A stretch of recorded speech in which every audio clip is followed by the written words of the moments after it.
Hello friends, welcome to நமக்கு நாம். இன்றைக்கி நம்ம சென்டென்ஸ் பேட்டர்ன் பற்றி பார்க்க போகிறோம். சென்டென்ஸ் பேட்டர்னுங்கிறது வந்து உங்களோட 10th சிலபஸில் ரொம்ப முக்கியமான ஒரு டாபிக். பத்தாவதுக்கு இங்கிலீஷ்லேயும் இது வந்து ஒரு ரொம்ப பேசிக்கான கான்செப்ட். இது தெரிஞ்சால் தான் வந்து நம்ம நார்மலாக பேசுகிற ஒரு சென்டென்ஸவே வந்து எப்படி கரெக்டான லிங்குவல் இதில் மேக் பண்ண முடியுங்கிறத நம்ம பார்க்க முடியும். ஈஸியாக எல்லாருக்கும் புரிகிற மாதிரி, ஈஸியாக அண்டர்ஸ்டாண்ட் பண்ணிக்கிற மாதிரி இப்போ சென்டென்ஸ் பேட்டர்ன் பார்க்க போகிறோம். ஓகே, சென்டென்ஸ் பேட்டர்ன் எடுத்துக்கிட்டாலே 5 காம்போனன்ட் தான். Subject, verb, object, compliment, அட்ஜென்ட். இது எல்லாத்த பற்றியும் டீட்டெயிலாக பார்ப்போம். ஃபர்ஸ்ட் ஒன் வந்து சப்ஜெக்ட். சப்ஜெக்ட்டுங்கிறது என்னதுன்னா, நம்ம யாரை பற்றி பேசுகிறோமோ, எதை பற்றி அந்த சென்டென்ஸில் பேசுகிறோமோ அதுதான் சப்ஜெக்ட். அது உயிர் உள்ள பொருளாக இருக்கலாம், உயிர் இல்லாத பொருளாக இருக்கலாம், என்னவா வேணால் இருக்கலாம். எதை பற்றி பேசுகிறோமோ அதுதான் subject. He is a boy, ஹீயை பற்றி பேசினா he subject. She is a girl, ஷீயை பற்றி பேசினா she subject. Dog is beautiful, டாகை பற்றி பேசினா டாக் சப்ஜெக்ட். இதில் வந்து நம்மளுக்கு சப்ஜெக்டில் நவுனும் வரும், ப்ரனவுனும் வரும். ரெண்டுத்தில் எது வந்தாலும் அதுதான் சப்ஜெக்ட். ரெண்டுத்தில் சப்ஜெக்ட் இருக்க வேண்டிய இடத்துல நவுனும் ப்ரனவுனும் ரெண்டுமே வந்து உங்களுக்கு வந்து வரும். ஓகே, இப்போது நெக்ஸ்ட் ஒன் வந்து வேர்ப். வேர்புங்கிற சப்ஜெக்ட் மோஸ்ட்லி வந்து ஃபஸ்ட்டில் தான் எப்பவுமே சப்ஜெக்ட் வரும். நெக்ஸ்ட் ஒன் வந்து வேர்பு. வேர்புங்கிறது ரெண்டு டைப்பாக பிரிக்கலாம் நம்ம, auxiliary or helping verbs and finite verbs. Okay, first வெர்புனா என்னது? வினைச்சொல். வினைச்சொல்லுங்கிறத விட ஒரு ஆக்ஷன் வேர்டு. நம்ம அப்படி தான் சின்ன பிள்ளையிலேருந்து படிச்சிருப்போம். Verb is an action word. Okay, இப்போ வெர்பு இஸ் அன் ஆக்ஷன் வேர்டுன்னு சொல்லிட்டோம். டக்குன்னு ஒரு விஷயத்தை பார்த்தோன்னா அது வெர்பு தானா அப்படின்னு எப்படி கண்டுபிடிக்கிறது? ஓகே, எக்ஸாம்பிள் பாருங்களேன். சிங், இதை சொன்னோன்னே வேறு எந்த வேர்டுமே இல்லாமல் நீங்கள் ஒரு விஷயத்தை செய்வீங்களா? சிங்குன்னு சொன்னோன்னா என்ன பண்ணுவோம்? பாடுவோம். பிளேன்னு சொன்னால் விளையாடுவோம். ரைட்டுன்னு சொன்னால் எழுதுவோம். மேக்குன்னா எதையாச்சும் செய்வோம். டான்ஸ்னால் டான்ஸ் பண்ணுவோம். ஸோ எந்த சப்போர்ட்டிங் வேர்ட்ஸும் இல்லாமல் ஒரு வேர்டை மட்டும் சொல்கிறப்ப நீங்கள் ஏதாச்சும் ஒரு செயலை உங்களால் செய்கிறீங்கன்னா அதுதான் வினைச்சொல், அதுதான் வெர்பு. அதை தான் வந்து நம்ம என்னென்னு சொல்கிறோம்? ஆக்ஷன் வேர்டு, ஃபைனைட் வேர்ப்ஸ் அப்படின்லாம் சொல்கிறோம். ஓகே, இந்த ஆக்சிலரி வெர்புனா என்னது? ஆக்சிலரி வெர்புனா am, is, are, was, were, has, have, had, do, does, did. Okay, இதெல்லாம் என்னதுன்னா, இந்த வெர்பு இருக்குல்ல, இந்த வெர்பு வந்து எந்த டென்ஸை காட்டுது, இந்த வெர்பு அந்த சென்டென்ஸ் வந்து எந்த டென்ஸு, எந்த பர்சன் ரெப்ரசன்ட் பண்ணுது, ஃபஸ்ட் பர்சனா, செகண்ட் பர்சனா, தேர்ட் பர்சனா, இல்லை எந்த அளவுக்கு அந்த வினைச்சொல்லோட ஸ்ட்ரென்த் இருக்குது, எந்த அளவுக்கு சென்டென்ஸை இம்பேக்ட் பண்ணுது அப்படிங்கிறத டிஸ்கிரைப் பண்ணுறதுக்கு தான் இந்த ஆக்சிலரி வெர்பெல்லாம் நம்ம யூஸ் பண்ணுறோம். ஓகே, அதெல்லாம் டீட்டெயிலாக நம்ம வந்து சென்டென்ஸ் பேட்டர்னில் பார்ப்போம். இப்போ வந்து பார்ட்ஸ் ஆஃப் ஸ்பீச்சில் பார்ப்போம். இப்போ வந்து நம்ம சென்டென்ஸ் பேட்டர்னுக்கு தேவையானதை மட்டும் தெரிஞ்சுக்கலாம். இந்த மாதிரி இந்த வேர்ப்ஸ் வந்தால் அது வந்து auxiliary or helping verbs, action words வந்தால் ஃபைனைட் வேர்ப்ஸ்ன்னு போடும். ஆனால் நமக்கு அந்த கிளாஸிஃபிகேஷன்லாம் தேவையில்லை. வந்தால் இப்போ ராஜா டாக்ஸுங்கிறப்பையும் அந்த டாக்ஸை மட்டும் அண்டர்லைன் பண்ணி வெர்புன்னு தான் போட போகிறோம். தே ஆர் லிசனிங்கில் இருக்குது. ஆர் வந்து ஆக்சிலரி வெர்பு, லிசனிங் வந்து ஃபைனைட் வெர்பு. ஆனால் நம்ம தனித்தனியாக எழுத போகிறது கிடையாது. மொத்தமாக அண்டர்லைன் பண்ணி நம்ம வந்து வெர்புன்னு தான் போட போகிறோம். ஓகே, நெக்ஸ்ட்டு இதுக்கு நெக்ஸ்ட்டு வர ஆப்ஜெக்ட்டு, காம்ப்ளிமெண்ட்டு, அடுத்து அட்ஜென்ட். இந்த மூணுத்துக்கான டிஃபரன்ஸ் கண்டுபிடிக்கிறதுக்கு தான் நிறைய பேர் திணறீங்க. சிம்பிளான ஒரு விஷயம். ஆப்ஜெக்ட்டுங்கிறது வந்து திரும்ப ஒரு நவுனே சென்டென்ஸில் திரும்ப ஒரு நவுனோ இல்லை திரும்ப ஒரு ப்ரனவுனோவே ரிப்பீட் ஆகும். இப்போ பார்த்தோன்னே அதை கண்டுபிடிச்சிடலாம். SVO, Sheela likes cats. ஷீலாங்கிறது ஒரு ப்ராப்பர் நவுன், லைக்ஸுங்கிறது ஒரு செயல். லைக்னா என்ன பண்ணுவீங்க? யாரையாச்சும் ஒருத்தரை விரும்புவீங்க, அதுதான் லைக். ஓகே, கேட்டுங்கிறது திரும்ப ஒரு காமன் நவுன் வருது, ஏற்கனவே ஒரு நவுனு, திரும்ப ஒரு நவுனு. அப்போ திரும்ப இங்கே சப்ஜெக்ட் போட முடியாது, அதனால நம்ம வந்து ஆப்ஜெக்ட்னு போடுறோம். இங்கே ஒரே ஒரு நவுன் இருக்குது, அதனால கிளாஸிஃபை பண்ண தேவையில்லை, டேரெக்டாக ஆப்ஜெக்ட்னு போட்டுடுறோம். அடுத்த சென்டென்ஸுக்கு வந்தீங்கன்னா பாருங்க, I gave Vimala a pen. ஐங்கிறது ப்ரனவுனு, வேறு வழி இல்லை, முன்னாடி வேற இருக்குது, சப்ஜெக்ட் தான் போடணும். கேவுங்கிறது வந்து வெர்பு. ஓகே, விமலா எ பென்னு. விமலாங்கிறது ஒரு திரும்ப ஒரு ப்ராப்பர் நவுனு. ஓகே, இது ஆப்ஜெக்ட்டுன்னு போடலான்னு வச்சிருக்கிறப்ப பக்கத்தில் பார்த்தா என் பெண்ணுன்னு இருக்குது. ஓகே, இதில் என்ன போடுறது அப்படிங்கிறப்ப இது பெண்ணுங்கிறதும் காமன் நவுன். இப்போ ரெண்டுத்தையும் கம்பேர் பண்ணுறப்ப பெண்ணுங்கிறது வந்து என்ன வாட் அப்படிங்கிற கொஷனுக்கு ஆன்சர் பண்ணுது, விமலாங்கிறது டு ஹூம் அப்படிங்கிற கொஷனுக்கு ஆன்சர் பண்ணுது. அப்போ வாட்டுங்கிற கொஷனுக்கு ஆன்சர் பண்ணால் டைரக்ட் ஆப்ஜெக்ட், ஹூமுங்கிற கொஷனுக்கு ஆன்சர் பண்ணால் to whom or by whom, யாரால் கொடுக்கப்பட்டது இல்லை யாருக்கு கொடுத்தோம், ரெண்டுத்தில் எந்த கொஷனுக்கு ஆன்சர் பண்ணாலும் அது வந்து இன்டைரக்ட் ஆப்ஜெக்ட் தான். ஓகே, அதுக்கு வந்து கொஞ்சம் எக்ஸாம்பிள்ஸ் கொடுத்துருக்கேன். Hemant irons his t-shirt, he handles the computer, we received the letter. Okay, இப்போ இந்த ஆப்ஜெக்ட்டுக்கும் காம்ப்ளிமெண்ட்டுக்கும் டிஃப்ரென்ஸ் கண்டுபிடிக்கிறதுக்கு ஒரு இது இருக்குது. அதை நம்ம காம்ப்ளிமெண்ட் பார்த்துட்டு சொல்கிறேன், அப்போ உங்களுக்கு வந்து கொஞ்சம் ஈஸியாக இருக்கும். ஓகே, இப்போது எஸ்வி ஐஓ டிஓ தான் வரணும்னு கிடையாது, டிஓ ஐஓ கூட வரும். அதனால் நீங்கள் சிம்பிளாக கண்ணை மூடிட்டு போடக்கூடாது. எந்த கொஷனுக்கு எந்த வேர்டு ஆன்சர் பண்ணுதுன்னு பார்த்துட்டு, இப்போ I gave him a pen அப்படின்னா ஐங்கிறது சப்ஜெக்ட், கேவ்ங்கிறது வெர்பு, ஹிம் யாருக்கு கொடுத்தேன் அவனுக்கு, அப்போ இன்டைரக்ட் ஆப்ஜெக்ட். எ பென் என்ன கொடுத்தேன் direct object. I gave a pen to him, அப்போ பென்னுங்கிறது டைரக்ட் ஆப்ஜெக்ட், திரும்ப டு ஹிம்ங்கிறது வந்து இன்டைரக்ட் ஆப்ஜெக்ட். ஓகே, இப்போ காம்ப்ளிமெண்ட், இதுதான் வந்து உங்கள் சென்டென்ஸ் பேட்டர்னில் மோஸ்ட்லி கேட்குற ஒரு டாபிக். காம்ப்ளிமெண்ட்னா என்னது அப்படின்னா அந்த வேர்ட்லேருந்தே தெரிஞ்சுக்கலாம்.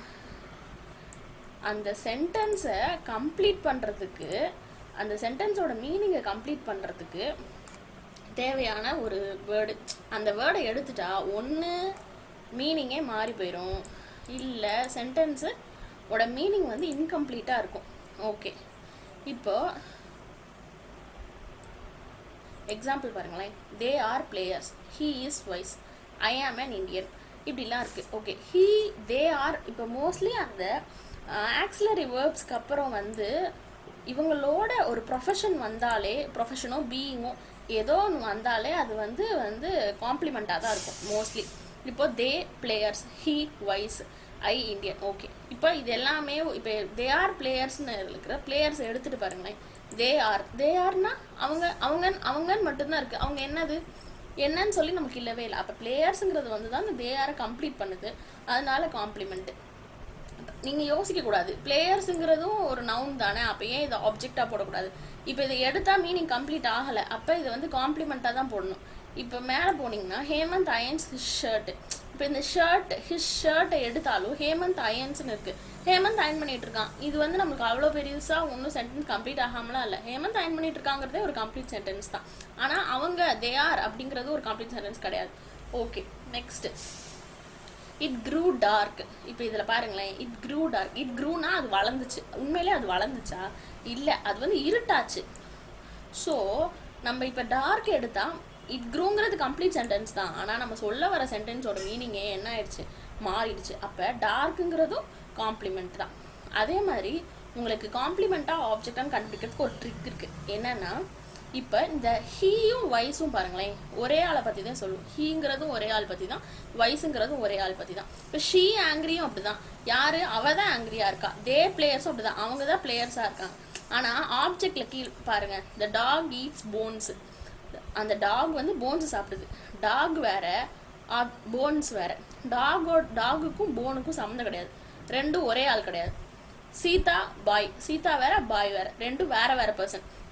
ஸோ ஆப்ஜெக்ட் வந்து வேற வேறையா இருக்கும், காம்ப்ளிமெண்ட் வந்து ஒன்றாவே இருக்கும். ஓகே, அதே மாதிரி காம்ப்ளிமெண்ட்டு எப்பயுமே வந்து ஆப்ஜெக்டை பற்றி இதுவே இப்போ ரெண்டுமே சேர்ந்து வருதுன்னு வச்சுக்கோங்க. அப்போ என்ன பண்ணுவீங்க அப்படின்னா பாருங்கள், தே கால்ட் ஐன்ஸ்டைன் எ ஜீனியஸ்.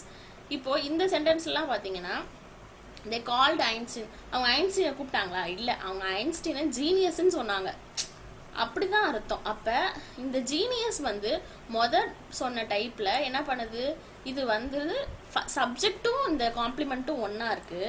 இந்த பேட்டர்ன் எஸ்விஓசி வந்துச்சு, தே கால்ட் ஐன்ஸ்டைன் ஜீனியஸ். இந்த கம்ப்ளீஷன் வந்து எதுக்கு, இந்த ஆப்ஜெக்ட்டுக்கு. முன்னாடி இருக்கிற காம்ப்ளிமெண்ட் வந்து சப்ஜெக்டை கம்ப்ளீட் பண்ணுது. தே ஆர் பிளேயர்ஸ்னா அது வந்து சப்ஜெக்டை கம்ப்ளீட் பண்ணுது. இப்போது தே கால்ட் ஐன்ஸ்டைன்னா அது வந்து ஆப்ஜெக்டை கம்ப்ளீட் பண்ணுது. ஸோ இதுவும் வந்து காம்ப்ளிமெண்ட் தான். இப்போ ஐன்ஸ்டைனும் ஜீனியஸும் ஒரே ஆள், கிச்சனும் க்ளீனாக இருக்கிறதும் ஒரே விஷயத்தை பற்றி தான், கிச்சனை பற்றி தான். அடுத்து ஹிம்மும் கிரையும் ஒரே ஆளை பற்றி தான், ரஹீமும் லீடரும் ஒரே ஆள் தான். ஸோ ஒரே ஆளை திரும்ப திரும்ப அவங்கள பற்றி ஒரு கம்ப்ளீட் பண்ணுற மாதிரி ஒரு விஷயத்த சொல்கிறது வந்து என்னன்னு சொல்கிறோம், நம்ம காம்ப்ளிமெண்ட்டுன்னு சொல்கிறோம். ஓகே, ஓகே, நெக்ஸ்ட் வந்து அர்ஜென்ட்டை பற்றி பார்க்க போகிறோம். அர்ஜென்ட்டுன்னா என்னது? எக்ஸ்ட்ராவாக ஆட் ஆகிருக்கிற ஒரு விஷயம் தாங்க அர்ஜென்ட்டு. ஓகே, இப்போது நம்ம முன்னாடி என்ன பார்த்தோம்? டைரக்ட் ஆப்ஜெக்டில் என்ன பார்த்தோம்? வாட்டுக்கு ஹூமுக்கு ஆன்சர் பண்ணால் வந்து டைரக்ட் ஆப்ஜெக்ட், ஹூமுக்கு ஆன்சர் பண்ணால் இன்டைரக்ட் ஆப்ஜெக்ட்னு பார்த்தோம். அது தவிர வேறு என்னென்ன கொஷின்லாம் இருக்குது? வேர், எங்கே, எப்போ, எப்படி, எதுக்கு, இந்த மாதிரி கொஷின்ஸுக்கு எல்லாம் ஆன்சர் பண்ணால் அதுதான் வந்து அர்ஜென்ட். இப்போ எக்ஸாம்பிள் பார்த்தீங்கன்னா, சும்மா இப்போ நான் வந்து ஸ்கூலுக்கு போகிறேன். எப்படி போகிறேன்? பஸ்ஸில் போகிறேன், சைக்கிளில் போகிறேன், ஹார்ட் ஒர்க்கில் போகிறேன், ஈகராக போகிறேன். ஓகே, எங்கே போகிறேன்? எங்கே வேணால் போவேன். ஸ்கூலுக்கு போகிறேன், வீட்டுக்கு போகிறேன், எங்கே வேணால். ஓகே, வென், இப்போ போகிறேன், அதுக்கப்புறமும் போவேன், இன்னும் 4 வருஷம் கழிச்சு போவேன், எங்கே இருக்கிறப்ப போவேன், காலையில் போவேன், எப்பயாச்சும் தான் போவேன், இந்த மாதிரி. ஏன் இன்றைக்கி நான் ஸ்கூலுக்கு போகலைன்னு வச்சுக்கோங்க. ஏன்? ஃபீவர்னால, ஃப்ளட்டுனால, கம்பல்ஷன்னால போகலை, இந்த மாதிரி இருக்கிறது எல்லாத்துக்கும். இதெல்லாம் வந்து நம்ம சென்டென்ஸோட மீனிங்கை கம்ப்ளீட் பண்ணுறதுக்கு தேவை கிடையாது. இதெல்லாம் அந்த சென்டென்ஸோட ஒரு அடிஷ்னல் பார்ட், அவ்வளோதான். அதாவது மேனரிசத்தை நம்மளுக்கு வந்து சொல்லும். இப்போது அட்ஜெக்டிவையும் அட்வர்பையும் சேர்த்து வச்சுட்டாங்கன்னு வச்சுக்கோங்களேன், அதுதான் வந்து argument. Examples of arguments in sentences. She comes every day. அவள் வருவா, டெய்லி வருவா. டெய்லி வருவாங்கிறது நமக்கு தேவையே கிடையாது. அவள் வருவாங்கிறதுலேயே சென்டென்ஸ் இதுவாகிடுச்சு. அவள் வருவாங்கிறதுல எவ்ரிடேங்கிறது இன்னொரு ப்ளஸ் பாயிண்ட்டை ஆட் பண்ணுது, அவ்வளோதான். அப்போது SVA. ஓகே, சிட் ஹியர் நம்ம முன்னாடியே சொல்லிட்டேன் நான். வெறும் வெர்பு மட்டும் சொன்னாலே அது வந்து என்னதுன்னா இம்பரேட்டிவ் சென்டென்ஸு. ஓகே, இப்போ சிட் ஹியர்னா இங்கே உட்காருன்னு சொன்னாலே நீங்கள் உட்காந்துருப்பீங்க. இங்கே உட்காரு அப்படிங்கிறது நீங்கள் உட்கார்ற இடத்த இன்னும் ஸ்பெசிஃபை பண்ணி சொல்கிறதுக்காக யூஸ் பண்ணுறோம். ஸோ அது வந்து என்னது? அர்ஜென்ட். அப்படிலாம் உங்களால் கண்டுபிடிக்க முடியலன்னா இந்த 4 கொஷினில் ஏதாச்சும் ஒரு கொஷினுக்கு ஆன்சர் பண்ணுதான்னு பார்த்துட்டு என்ன பண்ணிடலாம், நம்ம சொல்லிடலாம். ஓகே, இப்போ இந்த 10th கொஷின் பாருங்கள். In the end, the judge declared the accused innocent after the trial. ஆக்சுவலாக சென்டென்ஸோட மீனிங் என்னன்னா, கடைசியில் ஜட்ஜு அக்யூஸ்டை இன்னசென்ட்னு டிக்ளேர் பண்ணிட்டாரு. எப்போ? ட்ரையலுக்கு அப்புறம். ஓகே, கடைசியில் எப்போங்கிற கொஷினுக்கு ஆன்சர் பண்ணது ஹவு. ஓகே, அப்போ இது வந்து என்னது? அர்ஜென்ட். ஓகே, யார் டிக்ளேர் பண்ணது? ஜட்ஜு.